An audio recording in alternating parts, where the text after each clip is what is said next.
열왕기상 22장 37절에서 38절의 말씀 우리 한 목소리로 읽겠습니다.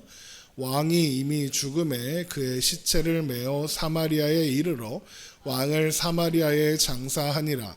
그 병거를 사마리아 못에 씻음에 개들이 그의 피를 핥았으나 여호와께서 하신 말씀같이 되었더라. 거기는 창기들이 목욕하는 곳이었더라. 아멘. 우리가 지난 시간에 살펴보았던 것처럼 아합은 남유다의 여호사밧 왕과 함께 아람에게 빼앗겼던 길르앗 라못을 되찾고자 했습니다. 하지만 여호사밧은 남유다와 아람 사이의 관계도 있었기 때문에 그 전쟁을 그저 마냥 수용할 수는 없었죠. 그래서 여호사밧은 하나님의 뜻을 묻고자 했습니다. 그래서 아합은 여호사밧의 제안을 거절할 수는 없어서 따르는 척하며 거짓 선지자 400명을 동원해서 전쟁에서 이긴다는 예언을 하도록 했습니다. 하지만 여호사밧은 그들이 하나님의 선지자가 아닌 것을 금방 눈치채고 다른 선지자에게 묻기를 요청합니다. 그제서야 아합은 하나님의 선지자 미가야에게 물었고 미가야는 그 전쟁에서 아합이 죽을 것이라고 예언을 했습니다. 하지만 애초에 아합은 하나님의 말씀 듣고 싶지 않았습니다. 들을 생각이 없었죠. 그래서 아합은 화를 내며 미가야를 감옥에 가두고 그냥 전쟁에 나서게 됩니다. 열왕기상 22장 29절입니다. 이스라엘의 왕과 유다의 여호사밧 왕이 길르앗 라못으로 올라가니라. 그렇게 아합은 세 번째 전쟁에 나서게 된 겁니다. 앞서 치른 두 번의 전쟁은 아람의 공격을 받은 것이었지만 이번에는 아합이 공격하는 입장입니다. 그리고 놀라운 것은 아합은 당연히 이긴다고 생각하고 있습니다. 아합의 이런 자신감은 도대체 어디서 나온 것일까? 아마도 앞선 두 번의 전쟁에서 그것도 크게 이긴 경험이 있기 때문일 겁니다. 그런데 그 두 번의 전쟁이 아합의 힘으로 아합이 잘해서 이긴 승리였나요? 아니었죠. 하나님이 이기게 해주신 결과였습니다. 하나님께서 선지자를 보내셔서 이기게 하겠다고 하시기 전에 아합은 어땠습니까? 전쟁을 해보지도 않고 싸워보지도 않고 이미 항복한 상태입니다.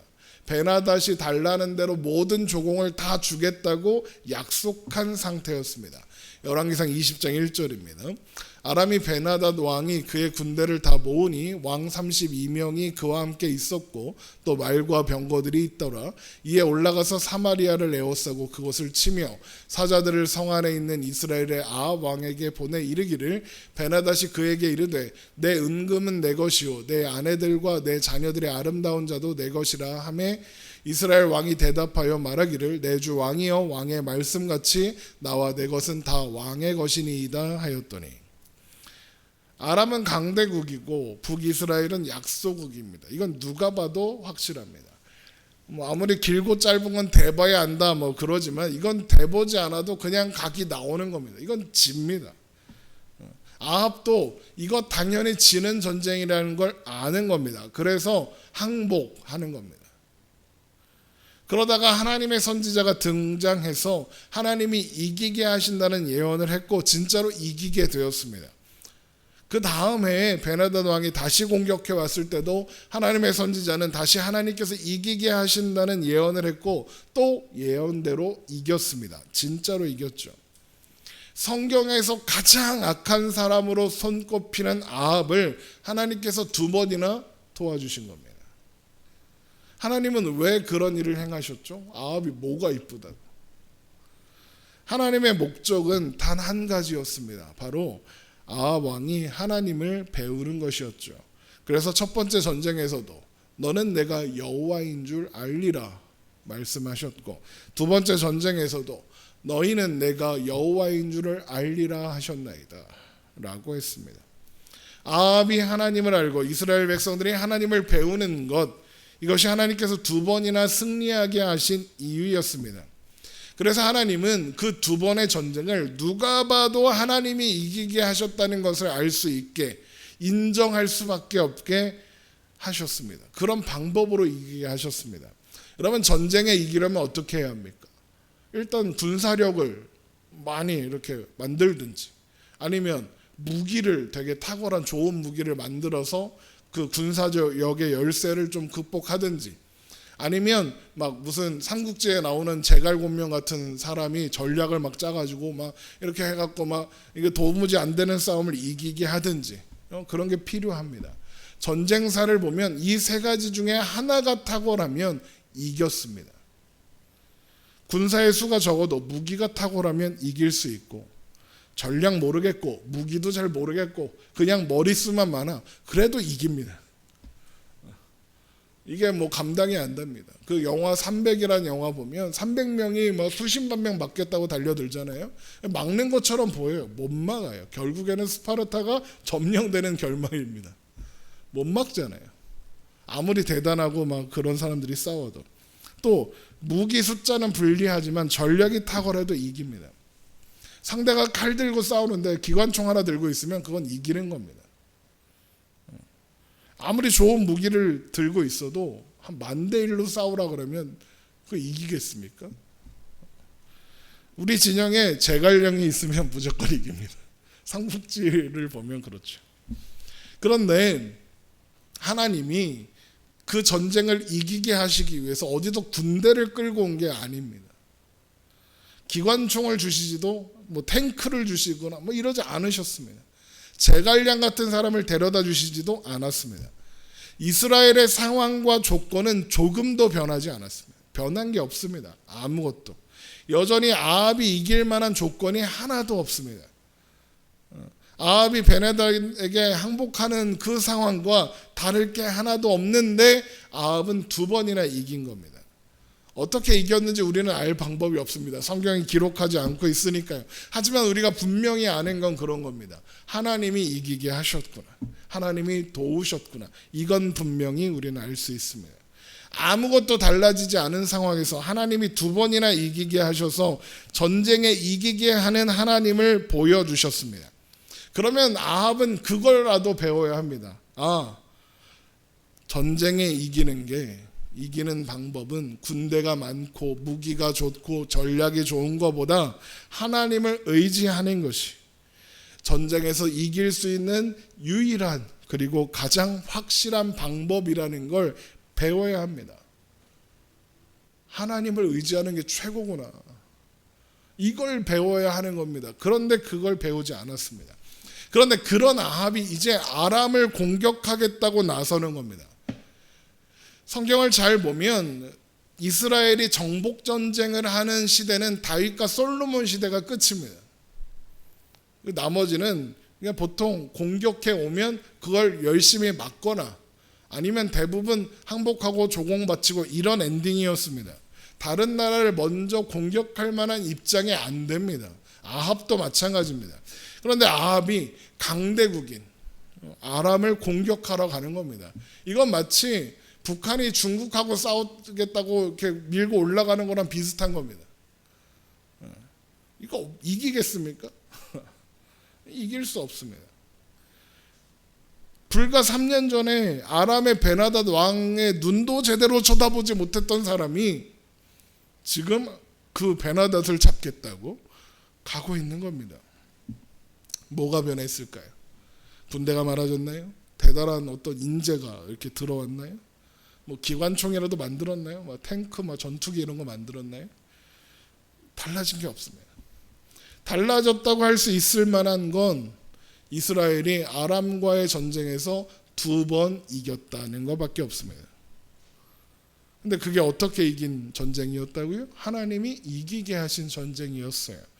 근데 아합은 그 전쟁이 자기가 잘해서 자기 힘으로 이긴 거라고 생각하고 있는 거예요. 자기가 전쟁을 잘하는 줄 아는 거예요, 지금.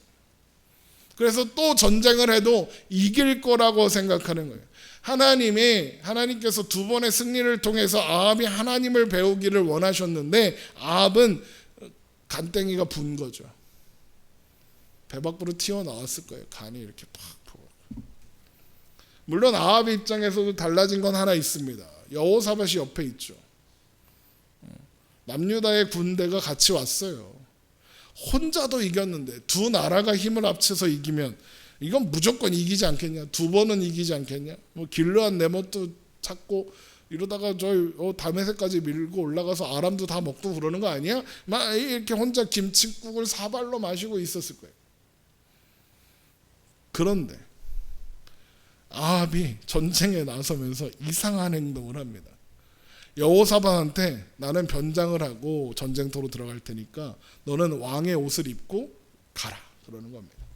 열왕기상 22장 30절 이스라엘의 왕이 여호사밧에게 이르되 나는 변장하고 전쟁터로 들어가려 하노니 당신은 왕복을 입으소서 하고 이스라엘의 왕이 변장하고 전쟁터로 들어가니라. 이상하죠. 이건 이상한 겁니다.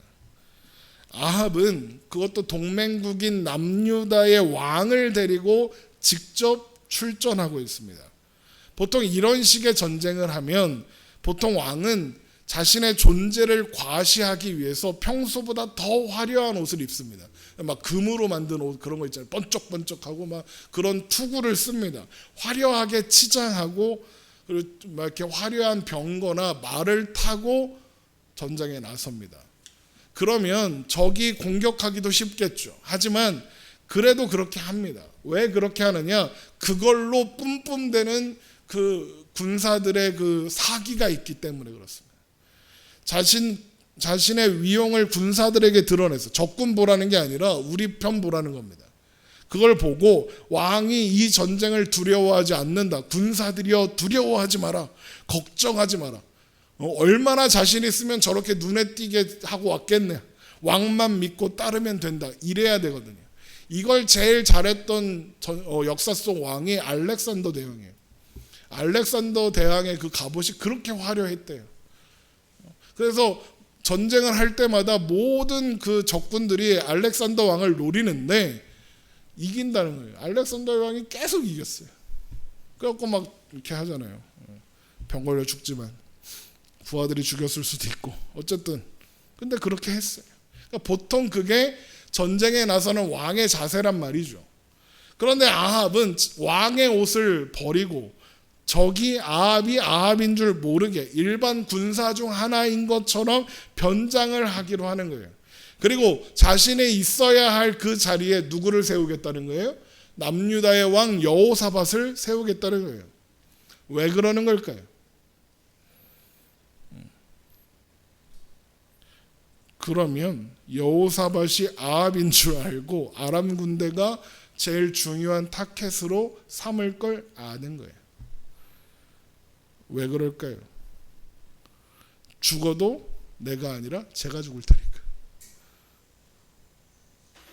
그런데 이건 생각해 보세요. 이 왕으로서 이게 되게 체면이 상하는 일입니다.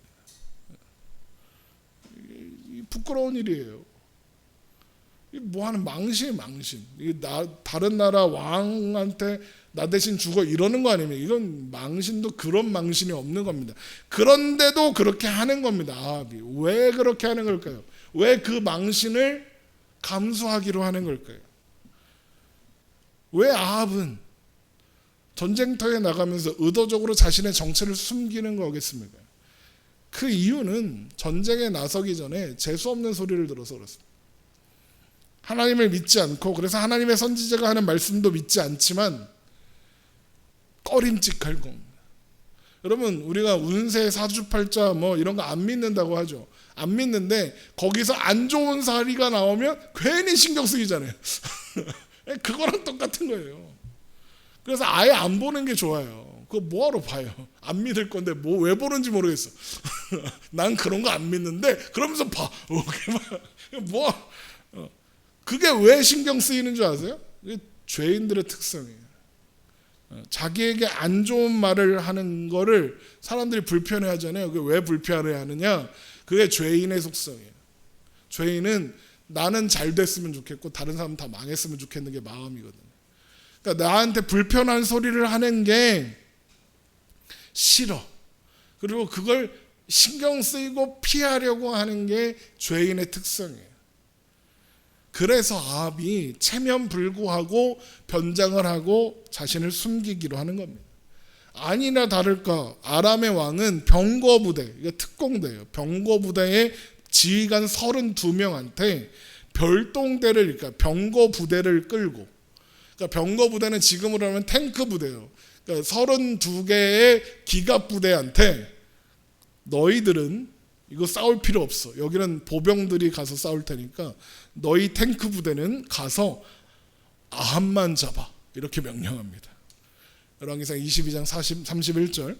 아람 왕이 그의 병거 지휘관 32명에게 명령하여 이르기를 너희는 작은 자나 큰 자와 더불어 싸우지 말고 오직 이스라엘 왕과 싸우라 한지라. 한 놈만 때려 이거죠. 그러니까 기동력 있는 전차 부대가 한 사람 잡는데 집중하는 겁니다. 왜요? 이게 전략이 아주 훌륭한 전략이에요. 왜? 걔만 하나 죽으면 전쟁 끝납니다. 걔만 잡으면 전쟁 끝나는 거예요. 그래서 아람의 왕이 이런 명령을 내리는 거죠. 그래서 병거 부대는 딱 보니까 왕의 옷을 입고 있는 애가 한 놈밖에 없는데 그럼 걔가 아합이겠죠. 그래서 여호사밧을 공격하는 겁니다. 열왕기상 22장 32절. 병거의 지휘관들이 여호사밧을 보고 그들이 이르되 이가 틀림없이 이스라엘의 왕이라 하고 돌이켜 그와 싸우려 한즉. 이제 이 집중 공격을 받으면 여호사밧이 어떻게 되겠습니까? 죽어요. 그러니까 여호사밧이 어떻게 할까요? 살아야 되지 않습니까? 살려면 어떻게 합니까? 내가 아합이 아니라는 걸 어필하면 됩니다. 싸우려 한즉 여호사밧이 소리를 지르는지라. 소리를 지르는 거. 뭐라고? 나는 아합이 아니에요. 여러분 한번 생각해 보세요. 왕이 2명이나 나서서 하는 전쟁인데 하나는 변장에서 숨었고 한 장은 자기가 아합이 아니라고 살려달라고 막 소리를 지르면서 도망 다니고 한심하지 않습니까? 왕이 2명이나 있는데. 여러분 어떤 상황에서든지 지휘관은 의연해야 합니다. 그래야 군사들이 밑에 부하들이 믿고 따를 거 아닙니까? 그런데 왕이라는 사람들이 이러고 있으니 참 못났어. 다행인지 불행인지 아합을 잡으려던 특공대가 여호사밧이 하도 크게 소리를 질러서 보니까 진짜 아합 아니네. 알아보고 안 쫓아가요. 그래서 여호사밧은 살아요. 열왕기상 22장 33절. 병거의 지휘관들이 그가 이스라엘 왕이 아님을 보고 쫓기를 그치고 돌이켰더라. 자, 그렇게 여호사밧이 소리를 지르며 도망치고 있을 때 아합은 뭐하고 있었을까요? 군인의 한 사람인 척하며 싸우는 척하고 있었겠죠. 치열한 현장에서는 좀 떨어져서 몸을 사리고 있었겠죠. 왜? 가면 죽는다는 소리 들었으니까 안전하게 피하려고 하는 거죠. 몸을 사리고 있는 거예요. 그런데 그때 어떤 일이 일어났느냐? 어떤 사람이 적군에서 아람의 군대 중에 어떤 사람이 활을 쏘라고 해서 그냥 쏩니다. 그러니까 이게 성에서 이게 생각하시면 돼요. 성에서 이게 보통 궁수 부대는 저 후진에 있거든. 후대 좀 뒤쪽에 있단 말이죠. 거기서 그냥 쏴요. 조준 사격하는 게 아니라 비 오듯이 그냥 화살을 쏴요. 막 쏴요. 그래야 적군이 죽으니까. 그래갖고 옛날 고대 전쟁사를 보면 우리 편보다 내 편에 화살 맞고 죽은 우리 편들이 많았대요. 뒤에서 화살이 날아오니까. 아무튼 그러니까 누구를 맞추려고 일부러 쏜 화살이 아니에요. 그냥 쏜 거예요. 그냥 쐈는데 그게 마침 아합의 갑옷 설기를 정확하게 들어가요. 열왕기상 22장 34절. 한 사람이 굳이 써있죠. 무심코. 그냥 쏘라니까 쏜 거예요. 활을 당겨 이스라엘 왕의 갑옷 솔기를 맞춘지라. 갑옷 솔기가 뭐냐 하면 쇠로 갑옷을 만든다 그러면 쇠를 통으로 만들면 이게 무겁고 움직이기도 힘들고 또 비싸고 그러니까 쇠를 잘게 조각을 내서 천에다 겹겹이 붙이는 식으로 쓴다 그래요. 우리나라 그 이순신 장군 갑옷 같은 거 보면 이렇게 천으로 돼 있고 거기에 쇠가 붙어 있잖아요. 그게 갑옷이란 말이죠. 그러면 어떤 부위가 생기느냐? 연결 부위가 생기는 거예요. 그러니까 그게 갑옷솔기입니다. 연결 부위. 새와 새가 연결되어 있는. 그러면 거기는 화살이 들어오면 어떻게 되겠어요? 그게 아무리 쇠가 겹쳐 있어도 뚫고 들어간단 말이죠. 그러니 거기를 어떻게 화살이 노리고서 조준 사격한 것도 아닌데 굳이 거기를 화살이 들어간 겁니다. 빡 맞은 거예요. 그래서 아합이 죽었냐? 죽지 않습니다. 크게 다쳤냐? 크게 다치지도 않습니다. 치명상은 아니었던 것 같아요. 그래서 옆에 있는 부하한테 야, 나 다쳤다. 후방으로 옮겨라. 이렇게 명령합니다. 열왕기상 22장 34절 한 사람이 무심코 활을 당겨 이스라엘 왕의 갑옷술기를 마친지라 왕이 그 병거 모는 자에게 이르되 내가 부상하였으니 내 손을 돌려 내가 전쟁터에서 나가게 하라 하였어요. 그러니까 치명상을 입은 게 아니에요. 그러니까 다친 거예요. 부상을 입은 거예요. 내가 죽을 상황은 아닌 거죠. 이 부상 때문에.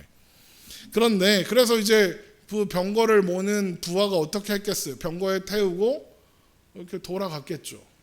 그런데 이 병거가 치열한 싸움에 휘말리게 돼요. 그래서 어떻게 해요? 아합은 다친 몸을 이끌고 병거 위에서 싸워야 하는 거예요. 근데 결국 전쟁터에서 빠져나오지 못한 채 죽습니다.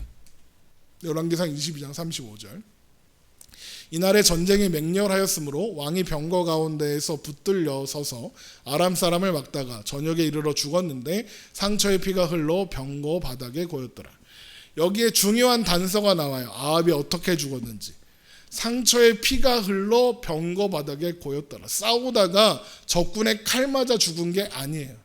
앞에서 치명상이 아니었던 그 화살 박힌 데에서 피가 끊임없이 흘러나와 과다출혈로 죽은 거예요.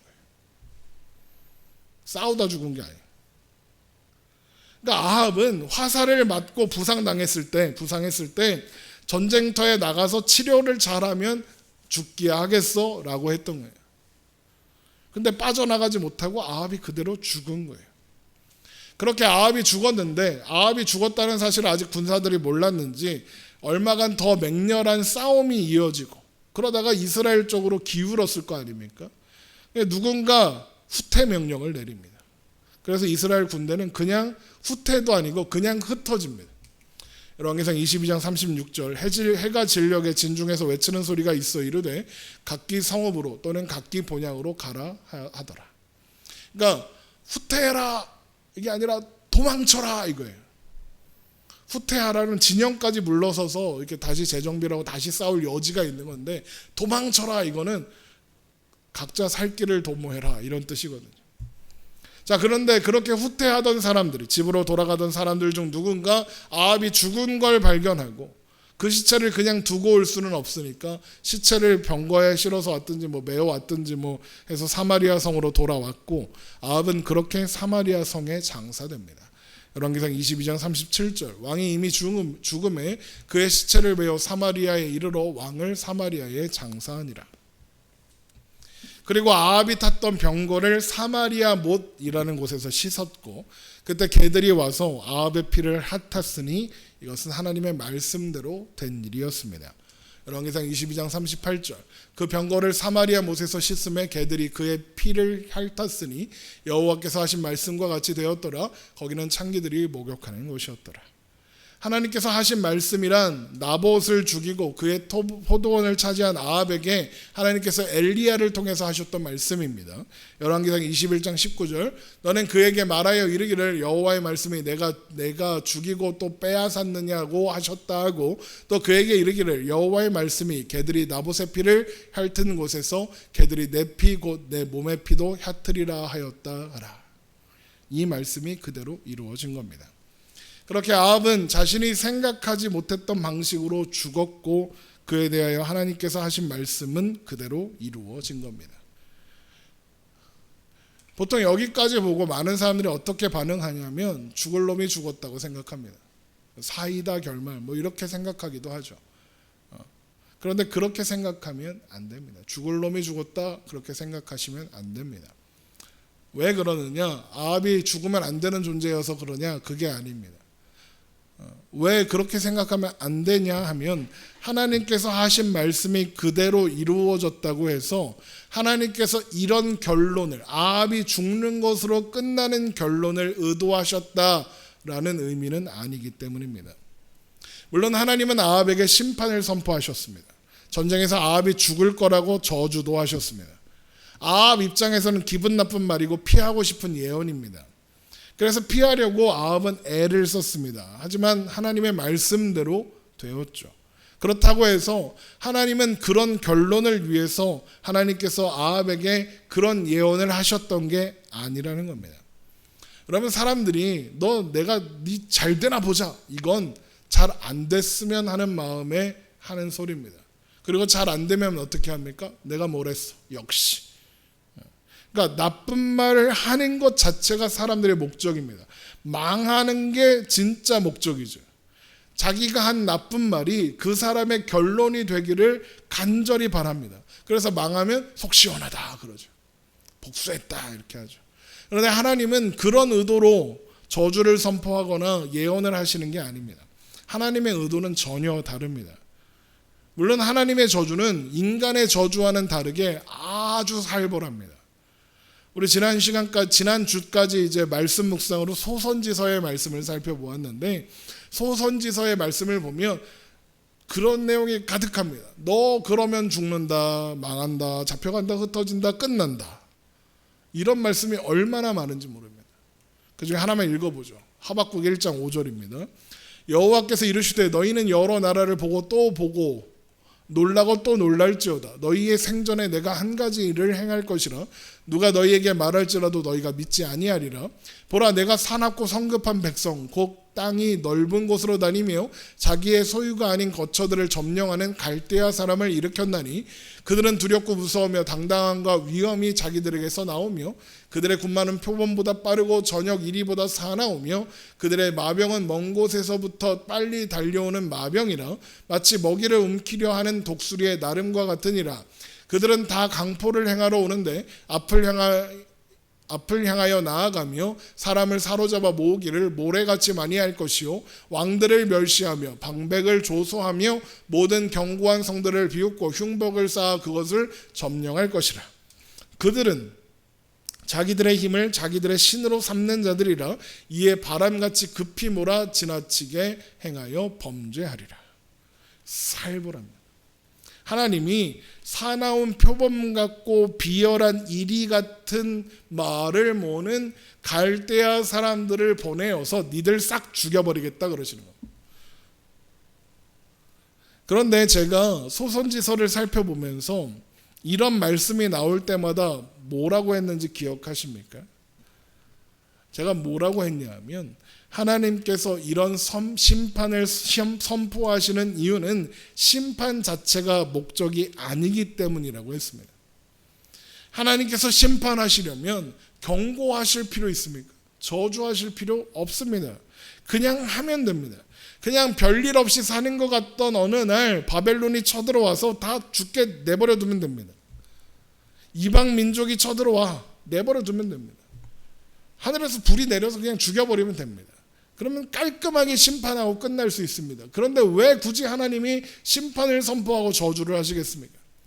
하나님이 소돔과 고모라 심판할 때 경고하셨습니까? 아니요, 경고 안 하셨습니다. 아브라함한테만 알리셨습니다. 아브라함 때문에 롯과 그 가족들만 살려서 데리고 나오고 그냥 심판하셨습니다. 심판 자체가 목적일 때 하나님은 그런 식으로 행하십니다. 경고하지도 저주하지도 않으십니다. 비가 갑자기 많이 와요. 분위기가 딱 맞는 말씀이죠. 말씀과 딱 맞는 분위기. 어쨌든 그냥 하시면 됩니다. 그냥 하늘에서 불 내려서 소돔과 고모라 없앴듯이 하시면 됩니다. 그럼에도 불구하고 하나님께서 저주하고 경고하시는 이유가 무엇이겠습니까? 저주 받아라 이거겠습니까? 저주 받아라가 목적이면 그냥 저주하시면 된다니까요. 심판하시면 된다는 거예요. 하나님이 저주를 받을 거다라고 하시는 이유는 뭡니까? 저주를 피하라는 겁니다. 그제서라도 하나님을 찾고 하나님을 배워서 하나님의 말씀을 순종하기로 해서 피하라는 겁니다. 늘 말씀드리지만 사람을 향한 하나님의 진심과 의도는 언제나 사랑이고 은혜이며 복입니다. 하나님은 우리가 복되게 하기를 원하시고 우리가 행복하기를 원하십니다. 이게 하나님이 사람을 대하시는 기본값입니다. 기본적인 태도입니다. 여러분 아합을 한번 보십시오. 아합이 언제 하나님을 섬긴 적이 있습니까? 하나님 보시기에 이쁜 짓을 한 적이 있습니까? 없습니다. 등장하는 순간부터 죽는 순간까지 늘 하나님과 상관없는 삶을 산 게 아합입니다. 심지어 하나님의 선지자들을 잡아 죽이기까지 했던 사람입니다. 늘 그랬습니다. 생각해 보세요. 그때 죽이셨으면 됩니다. 심판하시는 게 목적이면 굳이 쭉 살려두셨다가 전쟁터에서 죽게 하실 필요 없습니다. 하나님의 선지자들을 잡아 죽이고 있을 때 아합을 죽여버리면 됩니다. 번개 한 방이면 됩니다. 마른 하락의 날벼락 한 방이면 죽습니다. 그런데 하나님은 아합을 죽이지 않으셨습니다. 대신 은혜를 베푸셨죠. 하나님은 가뭄의 시작을 굳이 아합에게 알리셨습니다. 왜요? 하나님을 배우라고요. 엘리야가 제멋대로 벌인 갈멜산 전투에서도 하나님이 불로 응답해 주셨습니다. 왜요? 하나님을 배우라고요. 하나님이 어떤 분인지 배우라고요. 굳이 가뭄을 멈추고 비가 내리는 걸 아합이 직접 보게 하십니다. 왜요? 하나님 배우라고요. 당연히 질 수밖에 없는 전쟁에서 2번이나 이기게 하십니다. 왜요? 하나님인 줄 알리라. 하나님을 배우게 하시려고요. 아합이 나와서의 포도원을 빼앗자 엘리야를 통해서 경고하시고 심판하십니다. 왜요? 하나님을 알리시려고요. 아합이 회개하는 척하니까 어떻게 해요? 심판을 유예해 주세요. 왜요? 하나님 배우라고요. 지금 이 아합이 죽은 전쟁에 나서려는 아합에게 미가야를 통해서도 말씀하셨어요. 가면 죽는다. 단호하고 확실하게 말씀하셨어요. 무조건 죽는다. 왜 그렇겠습니까? 왜 하나님이 너 가면 무조건 죽는다 그러셨을까요? 혹시라도 운이 좋아서 전쟁에서 살아날까 봐 그러셨을까요? 아니요. 보세요. 아합은 전쟁에서 변장해서 안 죽을 수도 있었는데 하나님이 예언하신 대로 이루시려고 어떤 군사가 무심코 쏜 화살을 하나님께서 인도하사 아합의 그 몸에 그 갑옷 솔깃 사이로 들어가게 하신 게 아니에요. 그건 하나님이 사람을 대하시는 하나님의 진심이 아니에요. 하나님의 진심은 사람을 위하시는 거예요. 그래서 하나님은 사람을 축복하세요. 근데 축복하실 때 보세요. 인간이 축복받을 만한 일을 하지 않아요. 뭔가 하지 않았는데 하나님이 축복부터 하세요. 사람이 축복을 받은 다음에도 하나님 말씀대로 안 해요. 자꾸 개기고 딴짓하고 그 축복받을 만한 사람으로 안 살아요. 야곱을 보세요. 야곱은 평생 하나님과 씨름했던 사람이에요. 야복강가에서 하나님한테 개기잖아요. 그게 야곱이에요. 근데 하나님이 축복하시요. 자격도 조건도 아무것도 없는 사람을 선택하고 부르셔서 축복하시고는 어떻게 하세요? 축복하신 말씀대로 이루세요. 아브라함이 축복받을 만한 일을 하지 않았는데 이삭이, 야곱이 그럴 만한 자격이 없는데 하나님이 축복하셨다는 것, 그 말씀을 근거로 그 일을 책임지시고 끝까지 복을 주시고야 마시는 거예요. 필요하다면 아합처럼, 아시죠? 아합이 아니라 야곱처럼 여기 뼈를 부셔서라도 말을 듣게 하시는 거예요. 멱살을 끌고 가시기라도 하는 거예요. 그게 사람을 대하는 하나님의 태도고 방식이에요. 그러면 하나님께서 저주하시는 것도 같은 맥락에 있지 않겠어요? 하나님께서 아합에게 저주를 예언하신 건 죽으라는 게 아니라 멈추지 않고 경로를 수정하지 않은 채 계속 가면 그게 아합한테 일어날 결론이니까요. 하나님은 아시잖아요. 시간과 공간의 제약을 받지 않으시니까 아합이 그냥 가면 어떻게 되는지 뻔히 아시잖아요. 일어날 수도 있고 안 일어날 수도 있었던 일을 하나님이 예언하시니까 일어난 게 아니라 그게 결론이고 일어날 일인데 아합이 모르고 있잖아요. 아합은 이긴다고 생각하고 있으니까 미리 말씀해 주시는 거예요. 왜? 피하라는 거죠. 하나님이 저주가 임하게 저주하신 대로 이루어지도록 말씀하시는 게 아니라 죽음을 피하고 죽음을 면하고 그래서 남은 시간 동안 하나님을 좀 배워라, 그렇게 말씀하시는 거예요. 생각해 보세요. 아합이 하나님의 말씀을 듣고 멈췄다면 어떻게 됐겠어요? 죽었을까요? 아니요, 안 죽어요. 하나님은 아합이 죽을 것을 분명하게 말씀해 주셨고 400명의 선지자들이 다 거짓말하는 거라고 아합을 현혹하고 있다고 분명하게 말씀하셨어요. 상황을 제대로 파악하고 전쟁에 나가서 죽지 말라. 죽지 말고 살아서 하나님을 배우고 하나님을 알아라. 그러시는 거죠. 근데 아합은 어떻게 해요? 하나님의 말씀을 거부하고 전쟁에 나갔죠. 가서 죽은 겁니다. 죽음을 피하라고 변장까지 했는데 하나님의 말씀을 따르지 않기로 한 순간 이미 죽은 거예요. 하나님의 말씀을 따르지 않기로 해놓고 뭐 발버둥 치면 뭐 합니까? 아무 소용없죠. 그런데 그게 여러분 인간의 실력이고 한계예요. 하나님을 떠나서는, 하나님의 말씀을 떠나서는 살 방법이 없는데 자꾸 살 방법이 있다고 그러는 거예요. 이 그림 한번 보세요. 성경이라는 콘센트에 코드가 이렇게 꽂혀 있죠. 불이 켜져 있죠. 그리고 여러분 생각해 보세요. 핸드폰이 있는데 충전기를 꽂아놨어요 여기다. 근데 콘센트에 안 꽂았어. 그럼 어떻게 될까요? 그 상태에서 핸드폰을 계속 써. 어떻게 될까요? 배터리가 다 돼서 꺼지겠죠. 그래서 옆에서 그러는 거죠. 야, 그렇게 쓰면 핸드폰 꺼져. 콘센트를 꽂아. 충전기를 콘센트에 꽂아야 충전이 되지 바보야. 이렇게 했다고 쳐요. 그랬더니 핸드폰을 쓰고 있는 사람이 충전기를 주렁주렁 달고 콘센트에 안 꽂은 그 사람이 그러는 거예요. 내 핸드폰은 그렇지 않아. 그렇게 하지 않아도 쓸 수 있어. 내 핸드폰은 꺼지지 않아. 방법이 다 있어. 내 핸드폰은 특별해. 삼성 아니라 백성이 만든 거야. 막 이러면서 그러면서 그러는 거죠. 내 핸드폰을 충전기에 그래서 옆에서 그래. 야, 아니야. 콘센트에 안 꽂으면 충전이 안 돼. 꺼져. 아니야. 걱정하지 마. 나는 핸드폰 배터리를 영원히 쓰는 법을 알아. 심지어 나는 보조 배터리도 있어. 막 이런 거. 그래, 보조 배터리 있으면 좀 더 오래 쓰지. 근데 보조 배터리도 충전기를 안 꽂으면은 꺼져. 그래도 그래, 아니야. 내 핸드폰은 영원히 쓸 수 있어. 내 핸드폰은 내가 더 잘 알지. 네가 뭘 알아?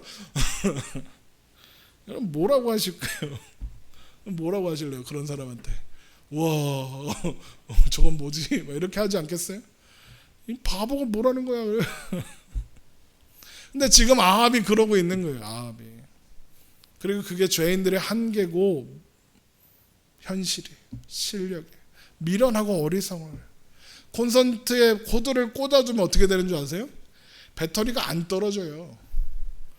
심지어 배터리가 없어도, 배터리가 옛날에는 이제 탈착형이었으니까 내장형인데, 배터리가 없어도 콘센트가 꽂혀 있잖아요. 안 꺼져요. 그냥 쓸 수 있어요. 계속 켜져 있어요. 배터리가 없는데. 하나님 그거 하라는 거예요. 하나님과 연결되어 있어라 그러시죠. 하나님 안에 하나님과 함께 있어라. 그가 네가 사는 길이다. 그게 네가 사는 유일한 길이다 하시는 거예요. 하지만 아합은 그렇게 하지 않았고 그렇게 아합의 시대가 끝나죠. 열왕기상 22장 39절 아합의 남은 행적과 그가 행한 모든 일과 그가 건축한 상하궁과 그가 건축한 모든 성읍은 이스라엘 왕 역대 지략에 기록되지 아니하였느냐. 아합이 그의 조상들과 함께 잠에 그의 아들 아하시아가 대신하여 왕이 되니라. 아합이요, 보세요. 상하궁을 건축했고 성읍을 건축했고 많은 일들을 했어요. 많은 업적을 남겼어요. 잘 나갔던 왕인 게 맞아요. 그런데 그렇게 죽었어요. 끝이에요. 그렇게. 여러분 성경을 읽고 묵상할 때 우리가 항상 잊지 말아야 하는 것은 우리를 향한 하나님의 진심이 무엇이고 하나님의 의도가 무엇인지이에요. 하나님이 우리를 위하시고 우리를 사랑하시고 은혜를 베푸시기 원하시며 우리가 좋은 길로 가길 원하세요. 하나님 우리가 잘 되길 원하시고 우리가 행복하길 원하세요. 그래서 하나님은 우리의 생각과 방법과 지혜대로 살지 않게 하세요. 왜요? 우리의 생각과 방법과 지혜대로 살면 충전기 안 꽂아놓고 핸드폰 영원히 쓸 수 있다고 하는 사람과 다르지 않으니까요.